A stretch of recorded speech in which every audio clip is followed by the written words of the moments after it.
자, 오늘 하나님 말씀 같이 읽도록 하겠습니다. 창세기 22장 16, 17, 18절입니다. 같이 있습니다. 이르시되 여호와께서 이르시기를 내가 나를 가리켜 맹세하노니 내가 이같이 행하여 내 아들 내 독자도 아끼지 아니하였은즉 내가 내게 큰 복을 주고 내 씨가 크게 번성하여 하늘의 별과 같고 바닷가의 모래와 같게 하리니 내 씨가 그 대적의 성문을 차지하리라.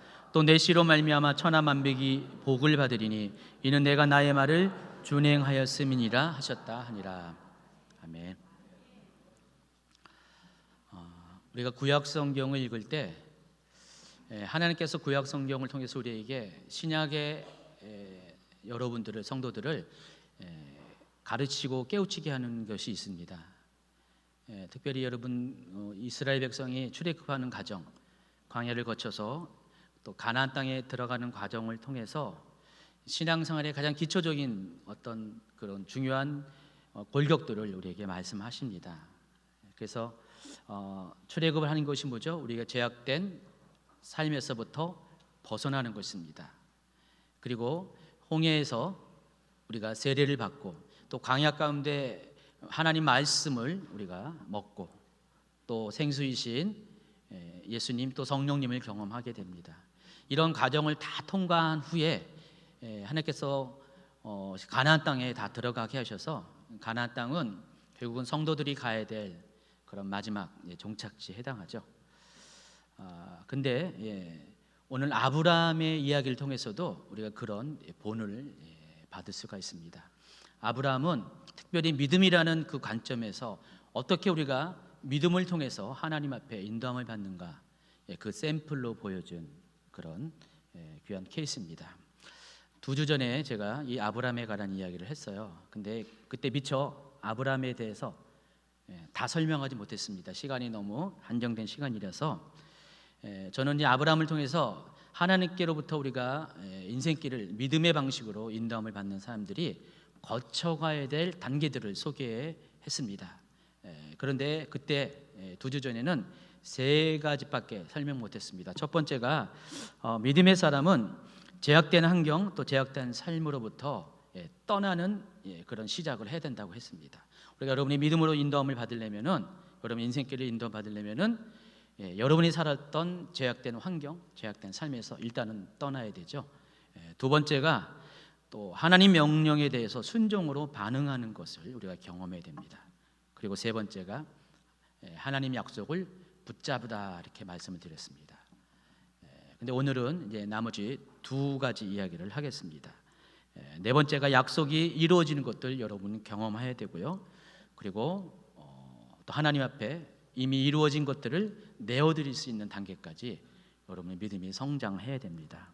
그래서 오늘 제목도 2주 전의 제목과 똑같습니다. 하나님께서 길을 인도하는 법 대신 2입니다. 하나님께서 어떻게 여러분의 길을, 인생의 길을 인도하시는가를 오늘 또 마저 다루도록 하겠습니다.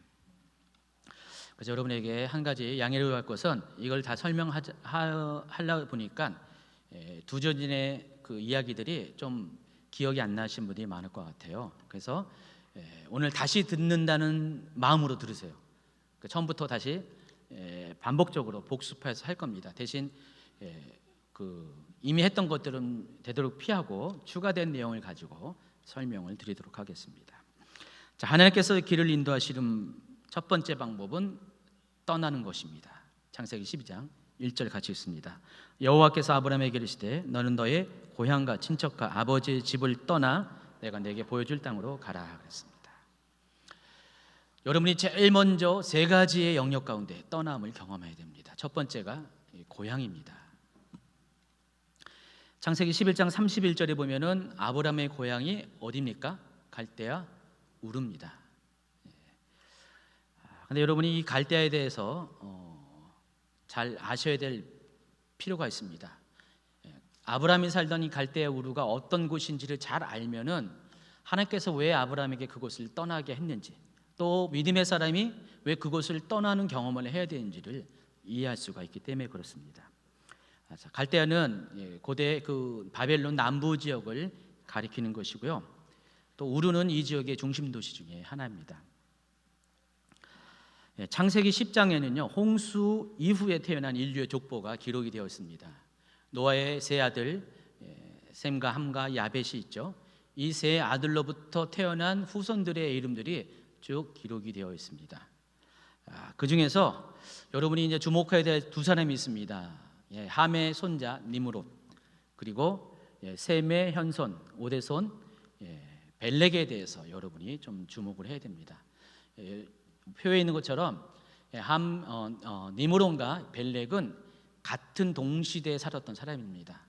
물론 니므롯은 함의 3대 손자에 해당하지만은, 그리고 두 대에 걸쳐서 이제 벨렉과는 차이가 나지만은, 그때 당시의 나이와 또 니므롯의 출생 그 순서에 따르고 보면은 니므롯과 벨렉은 거의 100% 같은 시대에 살았던 사람이라고 여러분이 이해하시면 됩니다.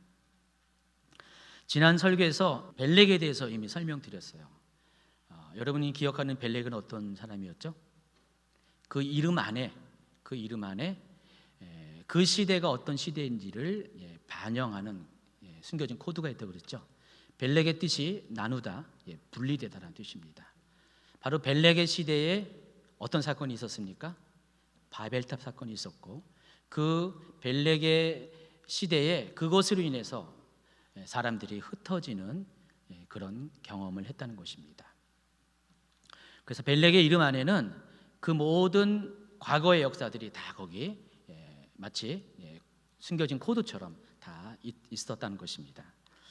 자, 그런데 이 니므롯은요, 그 벨렉의 시대에 같은 동시대에 살았던 사람이고, 이 니므롯은 바로 그 벨렉이 경험했던 나눠지는 그 경험의 주인공이 이 니므롯이라는 것입니다. 자, 10장 8절부터 12절에 보면은 니므롯에 관한 이야기가 쓰여져 있습니다. 같이 있습니다. 구스가 또 니므롯을 낳았으니 그는 세상의 첫 용사라. 그가 여호와 앞에 용감한 사냥꾼이 되었으므로 속담에 이르기를 아문은 여호와 앞에 니므롯같이 용감한 사냥꾼이로라 하더라. 그의 나라는 시날 땅의 바벨과 에렉과 아깝과 갈레에서 시작되었으며 그가 그 땅에서 아수르로 나아가 니느웨와 르호보딜과 갈라와 및 니느웨와 갈라 사이에 레센을 건설하였으니 이는 큰 성이라 그랬습니다. 이런 이야기가 있구나. 여러분 이렇게 지나쳤을지 모르지만은 굉장히 중요한 의미가 있습니다. 여러분 성경에서 이렇게 족보를 쭉 얘기하고 있죠. 근데 갑자기 니므롯에 관해서는 5절에 걸쳐서 구체적인 이야기를 나누고 있습니다. 왜 그럴까요? 중요한 인물이기 때문에 그래요. 그러니까 이 니므롯 시대 때에 어떤 특별한 사건이 있었기 때문에, 구속사적인 중요한 사건이기 때문에 여기에 확대경을 가지고 니므롯에 대해서 더 구체적으로 설명을 하고 있는 것입니다. 10절부터 12절까지는 니므롯이 살던 시대에 니므롯이 건설한 그런 도시들의 목록이 쭉 나와 있어요. 여러분 그림에 한번 보시면은요, 니므롯은 시날 땅, 여러분 보시기에 오른쪽 하단에 보면은 시날 땅이 있고 거기에 아브라함의 출생지 우르가 있죠. 그 땅에서부터 시작해서 쭉 올라가면은 아수르 땅까지 니므롯이 자신의 영토를 관할했다는 것들을 알 수가 있습니다. 보이십니까? 그래서 이 지역을 잘 살펴보면은 굉장히 넓은 지역이에요. 그러니까 이 지역의 니므롯이 이 지역을 도시들을 건설하고 통치를 했다는 것입니다. 여러분 역사상에 존재했던 그 왕국들의 이야기들이 쭉 나와 있죠. 특별히 성경을 기준으로 해서 성경 시대에 있었던 주변의 왕국은 가나안 땅을 중심으로 이 메소포타미아 지역과 또 이집트 지역이 주로 소개가 많이 됩니다. 역사적으로도 이 메소포타미아 지역은 고대 문명이 발달한 그런 지역입니다. 여러분이 알고 있는 이 바벨론 왕국의 그 왕이 이름이 뭐였죠? 느부갓네살 왕이죠. 근데 이게 역사적으로는 신바벨로니아라고 불러요. 신자가 들어갔다는 것은 구가 있다는 거잖아요. 그래서 신바벨로니아가 있기 전에 이 땅에 똑같은 바벨론이라는 이름을 가진 왕국이 예전에 존재했었습니다. 그것을 역사가들은 고대 바벨론이라고 합니다. 근데 이 고대 바벨론이 어떻게 시작했는가에 대해서 잠시 여러분이 관심을 갖길 바랍니다. 이 고대 바벨론의 시작은 실은 역사 가운데 나와 있지 않지만은 성경에 나와 있는 니므롯 왕국으로부터 시작했습니다. 이 니므롯 왕국은 니므롯이 세운 인류 최초의 전제 국가예요. 그러니까 최초로 이 세상에 왕국이 존재했는데 그 최초의 왕국이 바로 니므롯 왕국이라는 것입니다. 그래서 여기 보는 바와 같이 이런 땅에 걸쳐서 니므롯 왕국이 세워져 있었습니다. 그래서 성경은 니므롯을 가리켜서 세상의 첫 용사다, 그리고 용감한 사냥꾼이다라고 이렇게 부르는 것입니다. 자, 그런데 모든 전제 국가의 왕들이 동일한 방식으로 행하는 것이 한 가지 있습니다. 바로 자신의 왕권을 강화하기 위해서 그 왕권을 수호하기 위해서 행하는 것이 있는데, 바로 모든 백성들을 하나로 통일시킬 수 있는 어떤 특별한 그런 장치를 고안한다는 것입니다. 여러분, 로마 시대의 기독교인들이 왜 박해받았죠? 바로 황제 숭배 때문에 그렇죠. 로마의 황제들이 그 광활한 제국을 통치하기 위해서는 뭔가 백성들을 하나로 묶을 수 있는 장치가 필요했는데 자기 자신이 신이 되는 것입니다. 그래서 그걸 통해서 모든 백성들을 하나로, 문화와 종교가 또 민족이 다 다른 제국의 사람들을 하나로 통일시키려 했습니다. 니므롯도 마찬가지입니다. 최초로 왕이 되었을 때 자신의 왕국을 통일시키고 자신의 왕권을 강화하기 위해서는 뭔가 특별한 대책이 필요했는데, 이 니므롯이 택한 방식이 자신을 높이는 것이었습니다. 자신을 신과 같이 만드는 것이었고, 그런 목적에서 이 바벨탑을 건설했다는 것입니다. 창세기 11장에 보면은 이 바벨탑에 대한 이야기가 나옵니다. 2절부터 한번 같이 있습니다.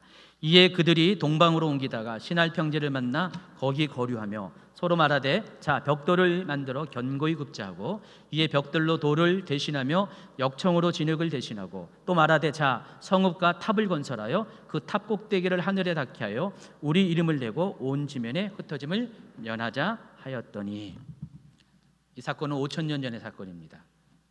역사적으로 약 5,000년 전의 사건인데, 바벨탑은 이와 같은 목적으로 지어졌어요. 하늘에 닿게 해서 우리 이름을 내고 온 지면에 흩어짐을 면하자.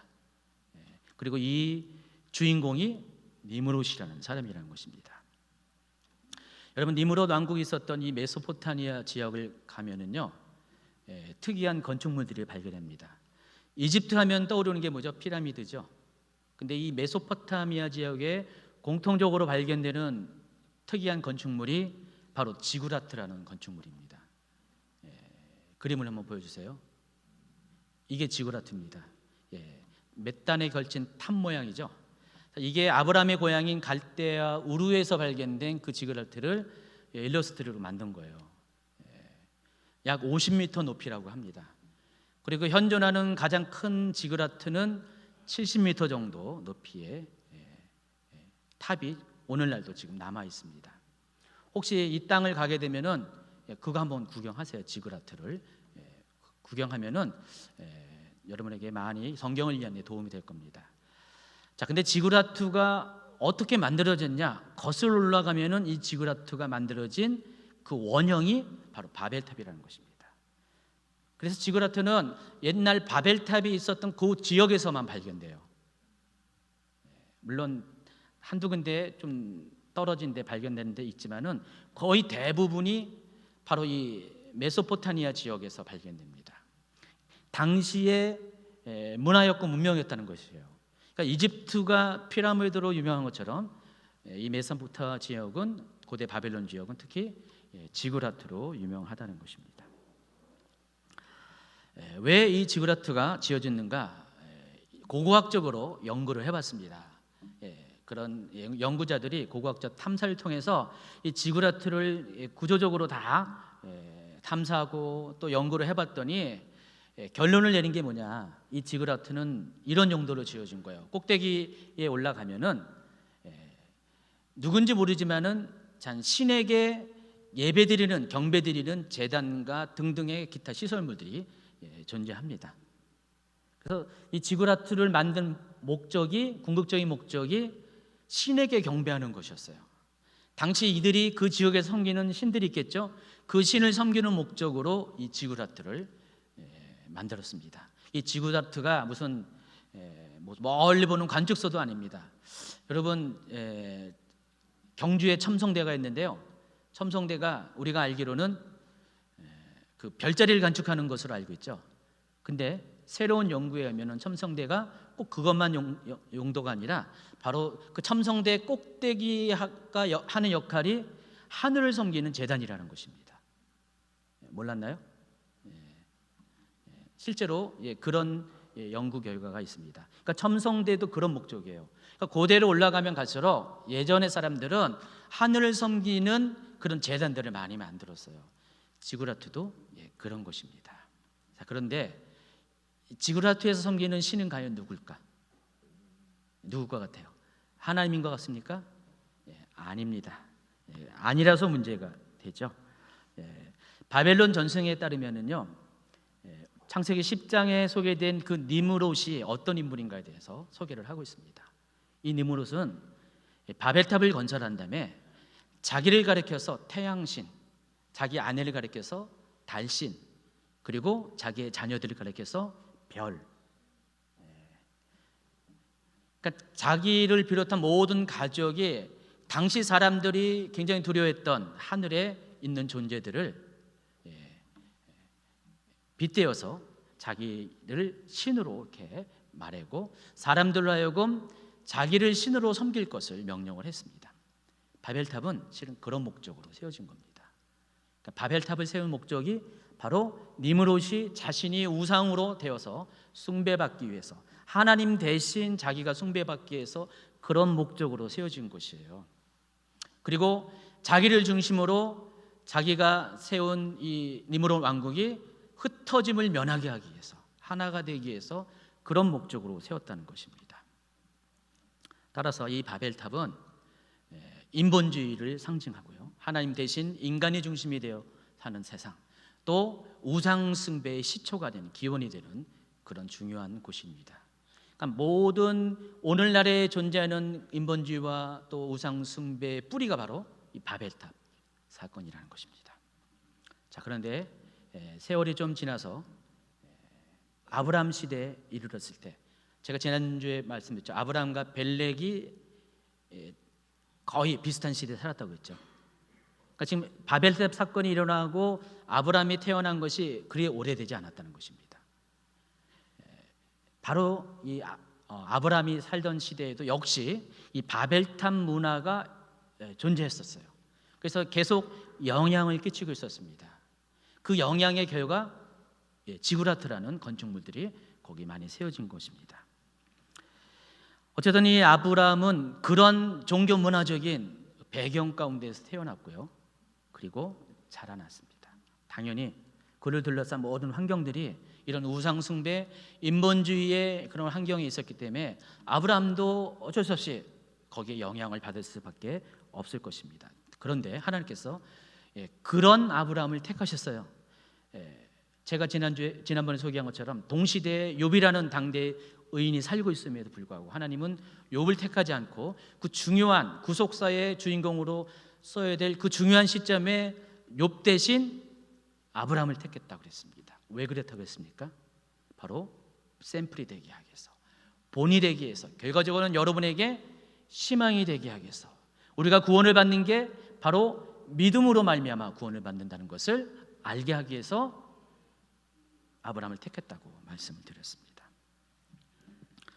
그리고 그런 아브라함에게 첫 번째 명령을 주십니다. 바로 고향을 떠나라는 것입니다. 지금까지 아브라함이 살아왔던 그 모든 영적인, 문화적인, 종교적인 영향력에서 떠날 것을 명령을 하는 것입니다. 하나님이 우리를 이렇게 인도하실 때, 믿음의 길로 인도하실 때 하나님이 제일 먼저 하는 것이 바로 그것이에요. 여러분에게 여러분이 속해 있었던 모든 환경, 영적인 영향력, 문화적인 그런 삶의 토대에 의해서 하나님이 아닌 인본주의에 속했던 모든 것으로부터 또 우상 숭배했던 것들을 떠날 것을 명령하십니다. 여러분 떠났기 때문에 여기까지 왔죠? 혹시 아직 안 떠난 분 계시면은 오늘 결심하세요. 떠나시기 바랍니다. 떠나야 여러분의 믿음의 삶을 살 수가 있기 때문에 그렇습니다. 두 번째가 친척과 아비집입니다. 당시 아브라함의 아버지 데라는 우상 숭배자였어요. 여호수아 24장 2절에 보니까 아브라함의 아버지 나홀의 아버지 데라가 강 저쪽에 거주하여 다른 신들을 섬겼다 그랬습니다. 강 저쪽은 하란을 가리키는 거죠. 데라는 갈대아 우르에서도 우상을 숭배했어요. 주로 달신을 섬겼습니다. 그리고 하란에서도 여전히 우상 숭배의 끈을 놓지 않았습니다. 자, 그런데 아브라함이 데라랑 같이 살아있을 동안에는요, 아무리 고향 갈대아 우르를 떠나왔다 할지라도 그는 여전히 우상 숭배의 그런 속박에서 자유로울 수가 없었습니다. 왜냐하면 아버지이기 때문에 그렇습니다. 아버지 데라가 마침내 죽었습니다. 하나님이 아버지 데라가 죽자마자 아브라함에게 그 친척, 나머지 친척도 떠날 것을 명령을 하십니다. 우리가 때로는 하나님이 우리를 택하셔서 구원의 자리에 오게 하셨지만은, 그래서 제약된 삶에서 떠난 것 같지만은 여전히 마무리되지 않는 그런 것이 있어요. 바로 관계입니다. 그렇죠? 여러분을 둘러싸고 있는 인간 관계들. 근데 이 인간 관계에서 떠나지 않으면 완전한 떠남이 아니라는 것이죠. 그래서 아버지의 집, 또 친척이 상징하는 것은 바로 그것이에요. 그래서 우리가 거기까지 완전히 떠나야지 하나님 앞에 믿음의 길로 나아갈 수가 있다는 것입니다. 자, 두 번째 단계는 순종입니다. 아브라함이 이제 고향도 떠났고 친척도 떠났고 아버지의 집을 떠났는데 문제가 발생했습니다. 하나님이 가라고 했는데 그 가야 될 땅이 어딘지를 알지 못했다는 것입니다. 하나님의 명령을 어떻게 했죠? 보여줄 땅으로 가라고 했죠. 그러니까 정확하게 가나안 땅 어디로 가라는 것이 아니라 앞으로 내가 너에게 인도할 그 땅을 향해서 나아가라는 것입니다. 그 단어 자체가 미래적인 시제예요. 아직 나타나지 않고 어딘가는 분명히 존재하지만은 그러나 아직은 드러나지 않는 그 땅을 향해서 나아가라고 했습니다. 아브라함은 순종했습니다. 히브리서 11장 8절에 보니까 믿음으로 아브라함은 부르심을 받았을 때 순종하여 장래의 유업으로 받을 땅에 나아갔을 때 갈 바를 알지 못하고 나아갔다 그랬습니다. 말이 쉽지 목표도 없이 목적지도 없이 그냥 하나님이 가라 했을 때 이렇게 순종하는 것은 쉽지가 않습니다. 당시 아브라함의 입장에서는 그건 너무나 그것은 말도 안 되는 것이었습니다. 그런데 바로 그러한 하나님의 명령에 순종하는 것을 가리켜서 성경은 믿음이다라고 정의합니다. 히브리서 11장 1절입니다. 믿음은 바라는 것들의 실상이요 보이지 않는 것들의 증거라고 했습니다. 믿음은 그런 것이에요.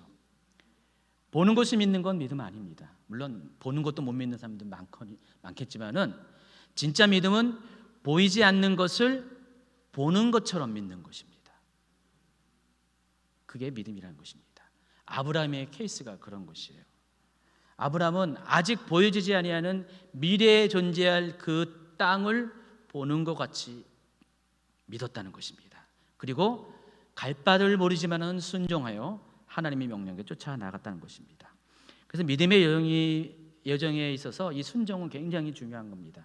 어떤 사람은 그 죄로부터는 나왔어요. 고향 친척 아비집은 다 떠나왔는데 순종을 못해서 다음 단계로 진행하지 못합니다. 그래서 여러분이 믿음의 삶을 살 때는 반드시 이 순종이라는 선택을 하셔야 돼요. 믿음으로 선택하는 겁니다. 여러분이 믿음으로 순종을 선택 안 할 수도 있지만 여러분 만약에 믿음으로 선택하면은 그 다음 단계로 하나님께서 여러분에게 인도하신다는 것입니다. 저는 지난번에 이 대목에서 제 간증을 했어요. 그렇죠? 기억나시나요? 어떤 간증이냐면 하나님께서 인천에서 고이 잘 살고 있는 저를 어느 날 서울로 가라고 하셨잖아요. 저에게 있어서 제 고향 인천은 갈대아 우르였습니다. 하나님이 고향을 떠나라고 해서 서울로 갔어요. 자, 그런데 또 어느 때가 되니까 하나님이 갑자기 또 서울에서 인천으로 가라는 것이에요. 좀 말도 안 되는 거잖아요. 가라 할 때는 언제고 또 다시 돌아갈 때는 언제입니까? 어쨌든 저는 이 명령에 순종을 했고요. 잠깐 그 순종한 이야기를 하겠습니다. 하나님께서 저를 인천에서 서울로 가게 하는 목적은 한 가지였습니다. 목사가 되게 하기 위해서. 제가 지긋지긋하게 그걸 순종하지 못했거든요. 그래서 13년 동안을 계속 전도사로만 있었어요. 개인적으로도 힘들었지만은 하나님이 더 힘들었을 것 같아요. 저를 사용하려고 계획을 갖고 계셨는데 믿음으로 반응을 안 하니까. 그래서 하나님이 고향을 떠나게 했어요. 친척 아비 집을 떠나게 했습니다. 그런데 떠나고 나니까 하나님이 그때부터 그 하나님의 계획을 이제 이루어 주세요. 그래서 마침내 목사가 되게 했습니다. 그리고 목사가 된 지 2년 후에 하나님께서 교회를 개척하게 합니다. 제가 딴 것은 잘 기억은 못했는데 첫 번째 장소라 그런지 몰라도 번지수까지 딱 기억하는 거 있죠. 서울 동작구 사당동 917-3번지 지하 이렇게 첫 목회를 시작했습니다. 2년이 지났는데 하나님이 또 떠나라는 것이에요. 이번에는 다시 인천으로 가라는 것입니다. 처음에 인천에서 서울로 갈 때는 고향을 떠나는 건 어려웠지만은 그래도 떠나게 되었어요. 근데 서울에서 다시 인천으로 온다는 게 너무 어려웠어요. 쉽지는 않았습니다. 왜냐하면은 관계에 묶여 있기 때문에 그랬어요. 그러면 교회를 개척하고 나서 교회가 아무리 성도가 아직은 이렇게 작고 그렇다 할지라도 갑자기 서울에서 인천을 온다는 게 쉽지 않습니다. 성도를 버리고 오는 거예요. 실은 버렸습니다. 몇 명 못 따라온 분들은 버려짐을 당했죠. 그리고 또 우리 가족적으로도 우리 아이들이 이미 청소년기를 서울에서 그렇게 보냈기 때문에 걔들에게 고향은 서울이에요. 어릴 때는 인천에 있었지만은 한참 자랄 때는 서울이었어요. 그래서 그 아이들 설득하는 거 굉장히 쉽지 않았습니다. 어려웠어요. 안 간다고, 자기는 안 간다고 막 그랬죠. 실제로 인천 내려온 다음에 한 2, 3년 동안은요 애들 주말이 서울 가고요, 친구 만나러 가고 막 그런 시간도 있었습니다. 요즘도 그래요. 요즘도 벌써 시간이 꽤 됐는데도 친구 만나러 서울로 가고. 그러니까 모든 것들이 관계를 떼어놓는 것이 쉽지 않았는데 어쨌든 가라 했습니다. 또 이사하는 과정도 굉장히 힘들어가지고요, 이사하자마자 제가 알아 누워서 병원에 입원했습니다. 10일 동안 폐렴으로 입원했습니다. 난생 처음 그렇게 입원해봤습니다. 모든 게 다 어렵고 힘들고 육체적으로도 감당하기 쉽지 않았는데 이사를 다 하고 나서 몇 개월이 지나니까 하나님이 인천으로 가라는 이유를 알았어요. 뭘과 같아요? 하나님이 다음 계획은 이제 부흥을 주시려고 그랬던 거였어요. 인천으로 오고 나서 몇 달 있다가 저희는 크게 바뀐 게 없는데 하나님이 하나님의 방식으로 교회를 부흥케 했습니다. 매 2년마다 이사를 하는 거예요. 제가 아까 9시 예배도 조크를 했는데 저희 교회는, 주님의 교회는 2년이 2년입니다. 2년과 엄청 인연이 많아요. 뭔 말이 뭔 말인지 아시죠? 못 듣는 분들은 아직 이해를 못 하시는 것 같은데 매 2년마다 다 2년마다 계속 하나님이 움직이게 하시는 거예요. 계속 교회가 부흥되니까 움직이고 하게 하십니다. 어쨌든 하나님이 인천에서의 부흥을 하나님은 계획 가운데 있었던 거고요. 저희를 그래서 글로 보낸 겁니다. 만약에 저희가 머물러 있었으면 어떻게 해요? 서울에서 아직도 동작구 사당동 917-3번지 지하에 있었을 가능성이 많을 것 같습니다. 근데 여기 인천으로 오니까 계속해서 움직이게 합니다. 자, 믿음의 사람의 두 번째 해야 될 단계는 순종입니다. 하나님 말씀하신 것에 대해서 어쨌든 간에 지금은 이해하지 못해드려도 순종으로 반응한 것, 이게 믿음입니다.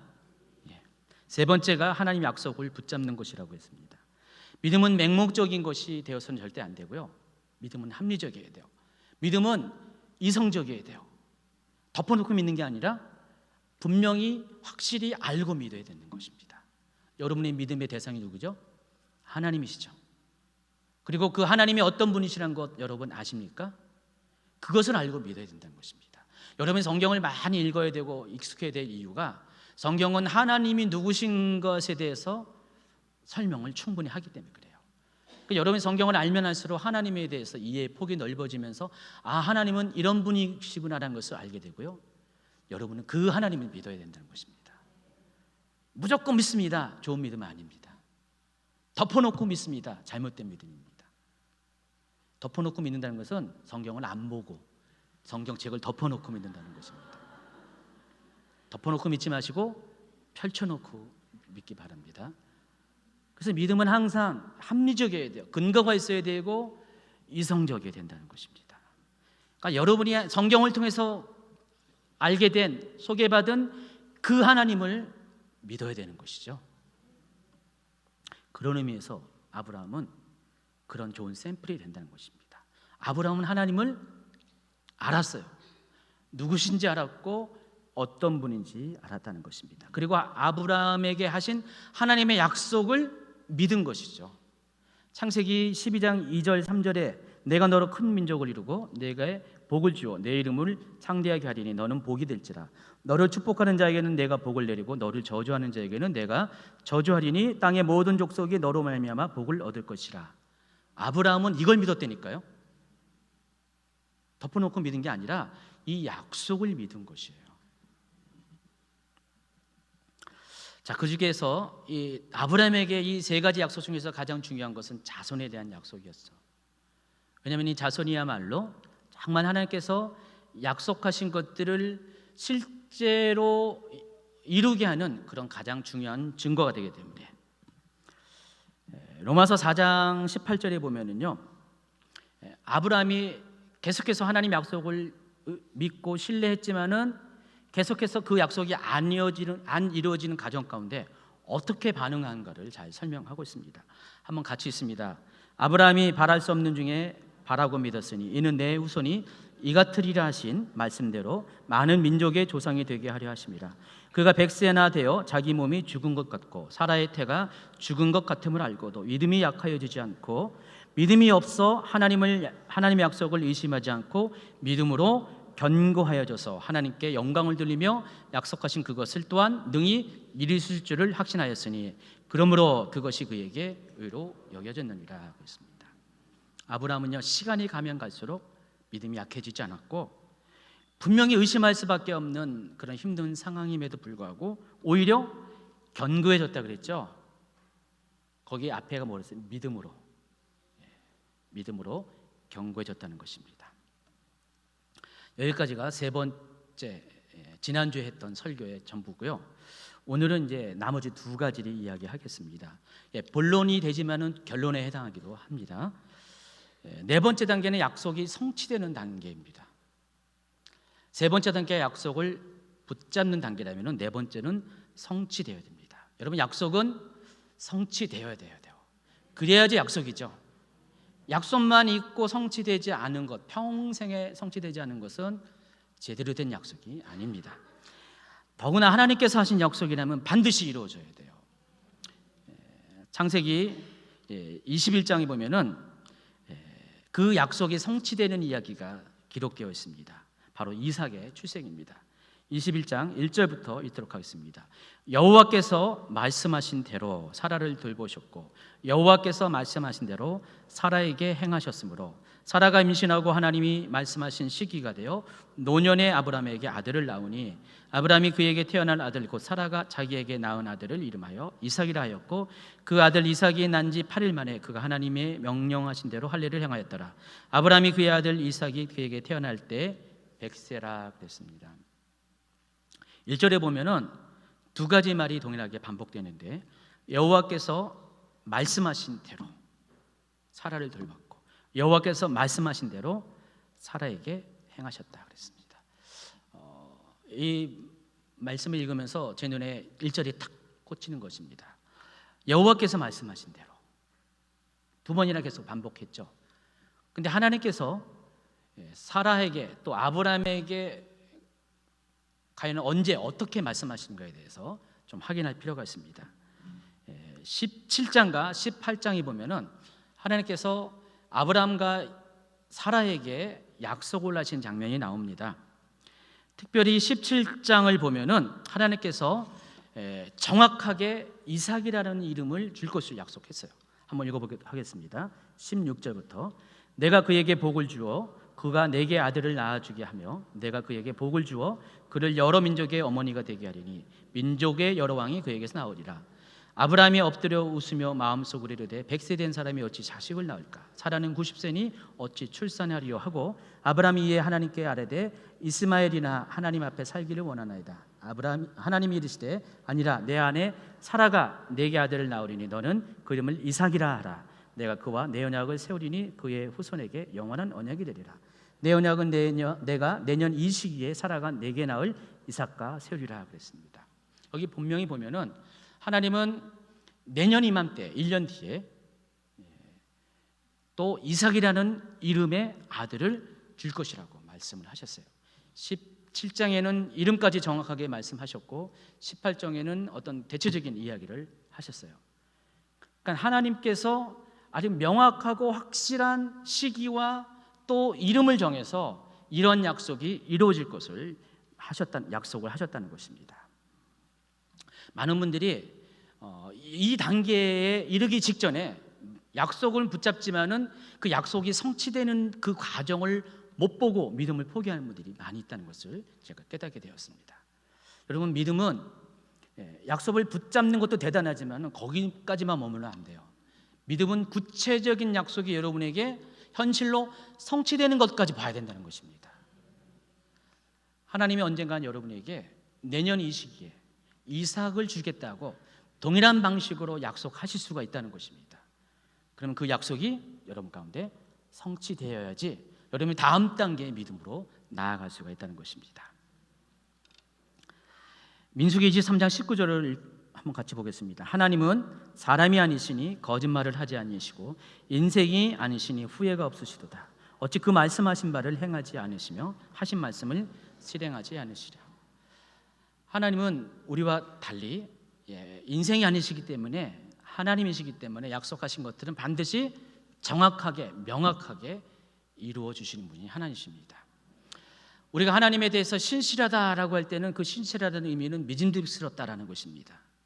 하나님 정말 믿음직스러워요. 여러분은 믿음직스럽지 않으시라도 하나님은 정말 페이스풀, 신실하신 분이십니다. 그래서 하나님이 하신 약속은 반드시 이루어져야 돼요. 물론 때로 이런 경우도 있어요. 여러분, 그 예언적 시제라는 용어가 있는데 예언과 관련된 강의 중에서 최 목사님이 가르쳐 주는 것입니다. 성경에 보면은 예언적인 그런 시제를 가리키는 그런 단어들, 부사들이 많이 있어요. 가령 뭐 이런 거 있죠. 뭐 곧 어떻게 될 것이다. 그리고 지금, 오늘날, 속히 이런 일이 있을 것이다. 이걸 보고 예언적 시제라고 합니다. 하나님이 이렇게 지금 있을 것이다, 오늘 있을 것이다, 또 가까운 날에 있을 것이다, 속히 있을 것이다라고 하면은 그것들이 그대로 이루어져야 되죠. 자, 그런데 성경을 잘 보면은 그것이 단어 그대로 이루어지지 않을 때가 너무 많이 있어요. 그렇죠? 여러분 실망하죠? 속히 이루어진다고 했는데 왜 안 이루어지지? 여러분 생애도 하나님이 약속하셨잖아요. 내가 곧 이룰 것이다 라고 말을 하는데 이거는 1년이 되고 2년이 되고 10년이 돼도 내 평생을 살아왔거든요. 아직도 이루어지지 않는 것들이 간혹 있잖아요. 그렇죠? 있어요, 없어요? 있죠. 실망하십니까? 실망하는 분들에게 좀 위로를 전합니다.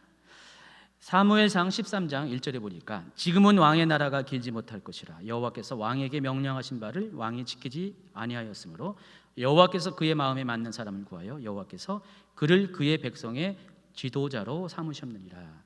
사무엘이 사울에게 말하는 것입니다. 지금은 왕의 나라가 길지 못할 것입니다. 그럼 뭐예요? 곧 사울의 왕국이 바뀔 것이라는 예언이죠. 15장 28절에도 사무엘이 그에게 이르되 여호와께서 오늘 이스라엘 나라를 왕에게서 떼어 왕보다 나은 왕의 이웃에게 주셨나이다. 보면은 오늘 그 일이 이루어져야 되잖아요. 근데 언제 이루어졌냐? 17년 뒤에. 하나님께서 사무엘을 통해서 사울에게 왕국의 주인이 바뀔 것이라고 예언했는데 그 예언이 성취된 것은 17년 뒤였습니다. 물론 사울의 입장에서는 그나마 나은 거겠죠. 자, 그런데 계시록을 보세요.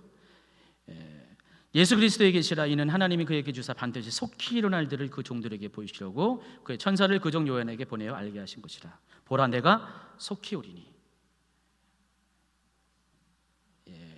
2000년 됐습니다. 아직 속히 온다고 했는데 아직 2000년밖에 안 됐습니다. 성경에 이런 예가 많이 있다는 것입니다. 그래서 아직 2000년 됐는데도 아직 안 오신 예수님 예언이 이루어질 것인데 그것에 비해서 여러분 이렇게 좀 안 이루어졌다고 해서 너무 실망하지 마시기 바랍니다. 언젠가는 이루어질 것입니다. 반드시 이루어질 것입니다. 자, 그런데 아브라함의 경우는 이와 다르다는 것이에요. 하나님은 아브라함에게 날짜까지 아주 명확하게 이야기했고요. 그리고 아직 존재하지 않고 태어나지 아니하는 아들의 이름까지 딱 정해 주셨습니다.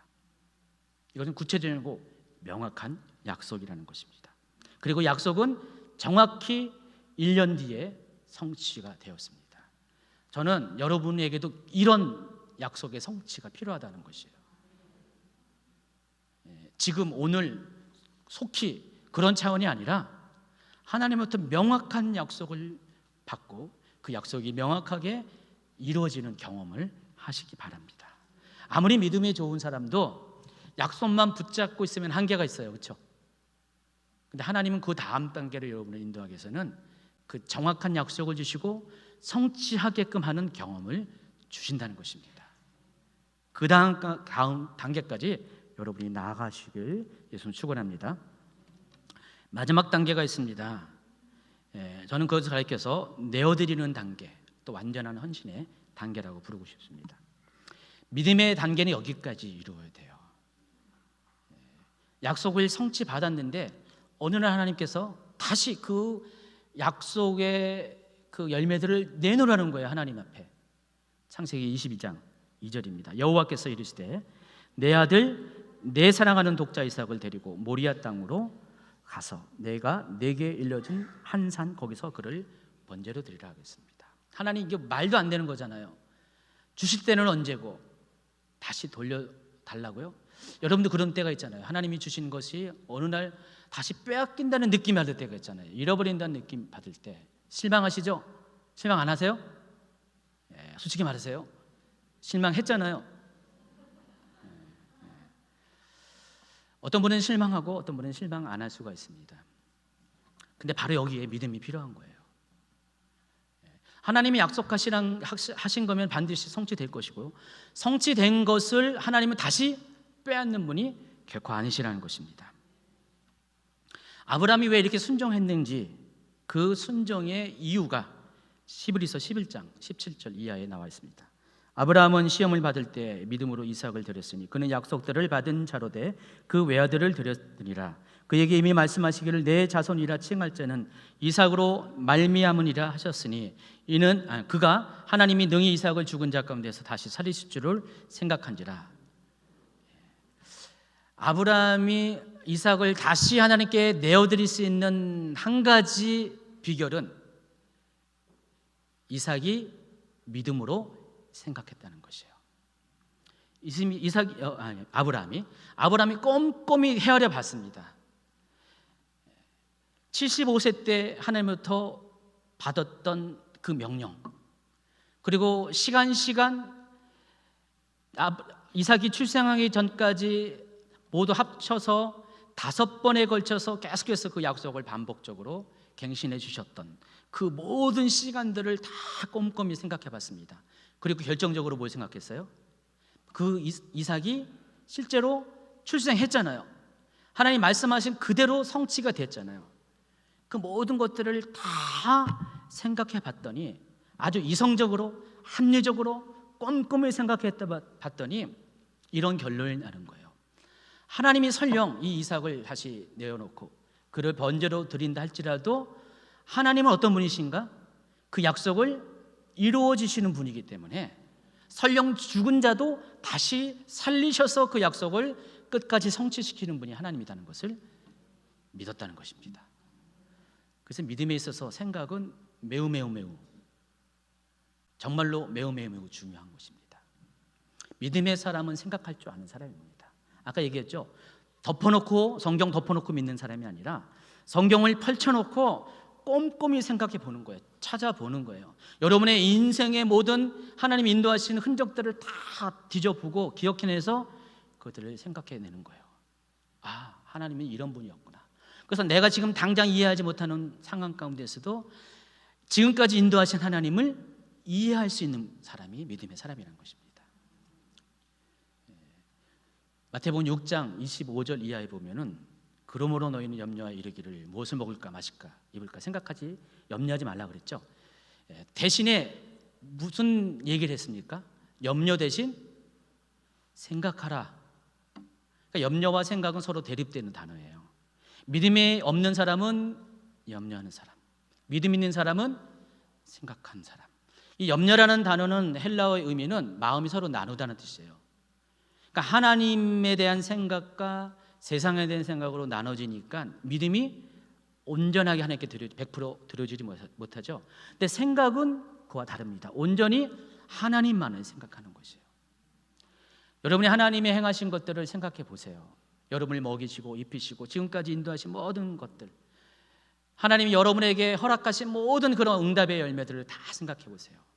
하나님이 믿을 만한 분이십니까? 믿음의 가치가 있습니까? 덮어놓고 보면은 못 믿어요. 근데 열어놓고 보면은 여러분 충분히 믿을 수가 있습니다. 믿음은 그런 거예요. 합리적인 거예요. 이성적인 거예요. 정확하게 사리 분별해가지고 믿을만 하니까 믿는 게 믿음이라니까요.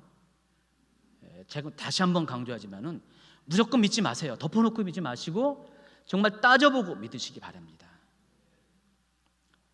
하나님은 아브라함에게 그런 믿음을 주셨어요. 아브라함이 다 따져봤더니 하나님은 그런 분이 아니야. 절대로 내 아들을 지금까지 인도하신 하나님께서 내 아들을 죽이게까지 놔두신 분이 아니야. 설사 죽인다지라도 다시 살리실 분이 하나님이에요. 그래서 하나님이 나에게 지금까지 약속하신 그 내 자손으로 말미암아 하늘의 별과 같이 바다의 모래와 같이 만들 것이라는 그 약속을 반드시 이루실 분이 하나님이야. 이것을 믿었다는 것입니다. 그렇다면 내가 어떻게 하나님 앞에 반응할지가 결정이 되죠. 이 내어드린다는 것은 바로 이렇게 믿음으로 반응할 수 있는 사람만이 가능한 것을 여러분이 아시기 바랍니다. 오직 하나님은 신뢰하는 믿음만이 가진 사람만이 하나님 앞에 다시 내어드릴 수가 있다는 것을 꼭 기억하기 바랍니다. 제가 아까 설교를 끝난 다음에 최 목사님한테 잠깐 밑에서 대화를 하면서 무슨 생각했냐면은 우리 교회의 이야기들을 갑자기 생각을 했어요. 우리 교회 지난주에 최 목사님 얘기 들었죠? 어떻게 보면 여러분 중에 생각하시는 분들 하나님 줄 때는 언제고도 빼앗아 갈 때. 저는 그렇게 생각 안 합니다. 하나님이 약속하신 것은 하나님의 방식으로 반드시 이루어질 거예요. 근데 중요한 것은 내가 이 단계에서 우리가 해야 될 것은 내어드릴 수 있는 것이죠. 어떤 분들은 실망하고 어떤 분들은 비난할 수도 있지만은 믿음의 사람은 그렇게 바라보는 게 아니죠. 하나님은 반드시 이루어 주실 거야. 꼭 이루어 주실 거야. 제가 어제 설교 준비 다 끝난 다음에 브레드 TV 김종철 강도님이 6월 13일 날 그 사옥 이전한 거 광고한 거를 봤어요. 제가 왜 그것을 이렇게 감동 있게 봤냐면은 그분이 작년에 이 단에서 말씀을 전했잖아요. 그때 뭐라고 했어요? 처음에 여기 왔을 때 2년 전에 왔을 때는 저 부평의 상가 건물 주차하기도 힘든 데서 고생을 했던 기억이 있는데 주소를 찍어서 왔더니 여기가 어디야? 전혀 새로운 곳에 와가지고 놀랐다고 했잖아요. 그러면서 그런 고백을 했어요.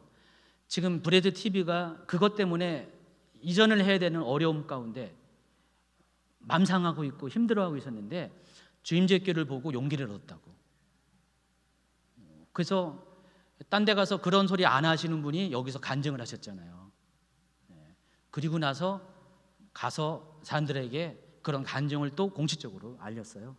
딱 1년이 지났습니다. 1년 동안 거기도 굉장히 찾고 찾아가고 막 이렇게 막 그런 힘든 과정을 겪어가지고 마침내 하나님이 저 일산에 3층짜리 건물을, 단독 건물을 구입하게 하셨어요. 그거를 제가 굉장히 저도 많이 은혜가 되더라고요. 왜냐면은 그 믿음이 그분이 여기 와가지고 생겼으니까. 그리고 그 믿음이 성취가 지금 되어지고 있으니까. 저도 은혜가 되더라고요.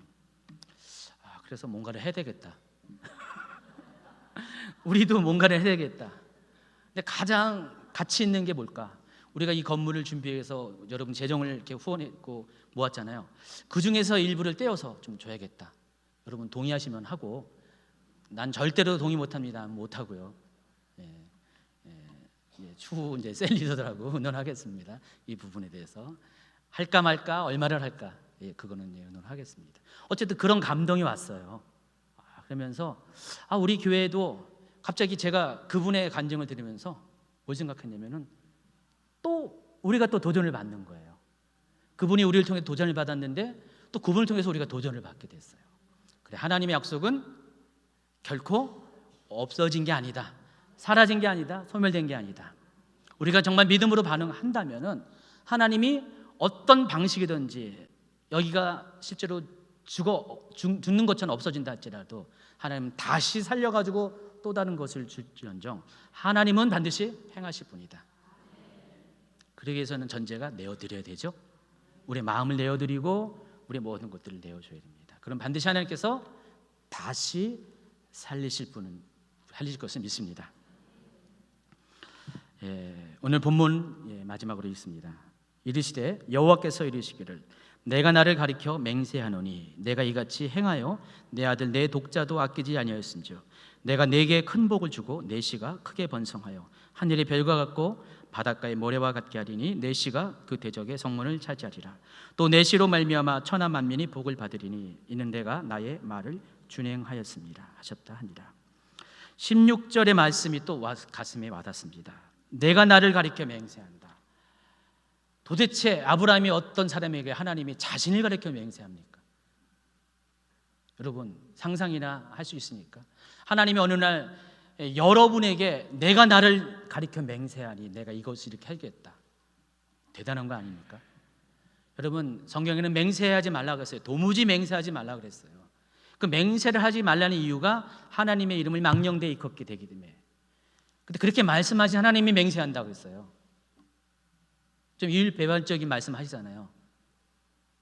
근데 가장 큰 맹세가 하나님 자신인데 하나님 지금 하나님 자신을 놓고 맹세한다는 거예요. 누구를 위해서? 아브라함을 위해서.